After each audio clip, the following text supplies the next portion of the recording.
നിന്നുമാണ് ബൈക്കിൽ കടത്താൻ ശ്രമിച്ച 1 കിലോയിലധികം വരുന്ന കഞ്ചാവ് പോലീസ് പിടികൂടിയത്.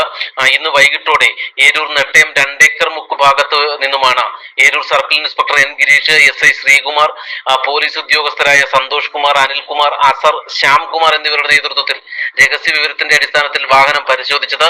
പോലീസിനെ കണ്ടതോടെ പ്രതി ബൈക്കും കഞ്ചാവ് ഉപേക്ഷിച്ച് കടന്നു കളയുകയായിരുന്നു.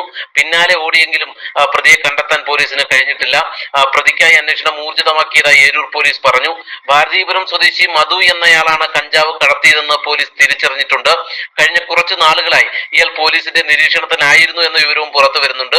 ഇതിനിടയിലാണ് ഇയാൾ ഇന്ന് കഞ്ചാവ് കടത്തുന്നതായി രഹസ്യ വിവരം ലഭിച്ചത്.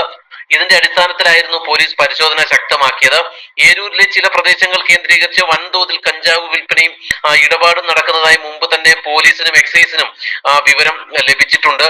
ഒരാഴ്ച മുമ്പാണ് കരുകോണിന്ന് ഏകദേശം 2 കിലോയിലധികം കഞ്ചാവുമായി ഒരാളെ അഞ്ചൽ പോലീസ് പിടികൂടിയത്. അന്ന് ഒരു പ്രതി രക്ഷപ്പെട്ടിരുന്നു. ഇയാൾക്കായി ഇപ്പോഴും അന്വേഷണം തുടരുകയാണ്. മാത്രമല്ല, 1 മാസം മുമ്പ് അഞ്ചലിലെ ബൈപ്പാസിന് സമീപത്ത് നിന്നും MDMA വലിയ അളവിൽ പോലീസ് പിടികൂടിയിരുന്നു. കിഴക്ക് മേഖല കേന്ദ്രീകരിച്ച് ലഹരി സംഘം പിടിമുറുക്കുന്നു എന്നതിന്റെ അടിസ്ഥാനത്തിൽ പോലീസ് ഡാൻസ് ഓഫിന്റെ അടക്കമുള്ള സഹായത്തോടെ നിരീക്ഷണവും പരിശോധനയും ശക്തമാക്കുമ്പോഴും ഒരു വശത്ത് ഈ ലഹരി വസ്തുക്കളുടെ വിൽപ്പനയും ഇടപാടും വലിയ രീതിയിൽ വർദ്ധിക്കുന്നു എന്ന വിവരവും കൂടി ഇപ്പോൾ പുറത്തു വരികയാണ്. എന്തായാലും വരും ദിവസങ്ങളിൽ പോലീസിന്റെ ഒരു പ്രത്യേക നിരീക്ഷണവും പരിശോധനയും പ്രദേശങ്ങളിലൊക്കെ ഉണ്ടാകുമെന്നുള്ള സൂചനയാണ് പോലീസിൽ നിന്നും ഇപ്പോൾ ലഭിക്കുന്നത്.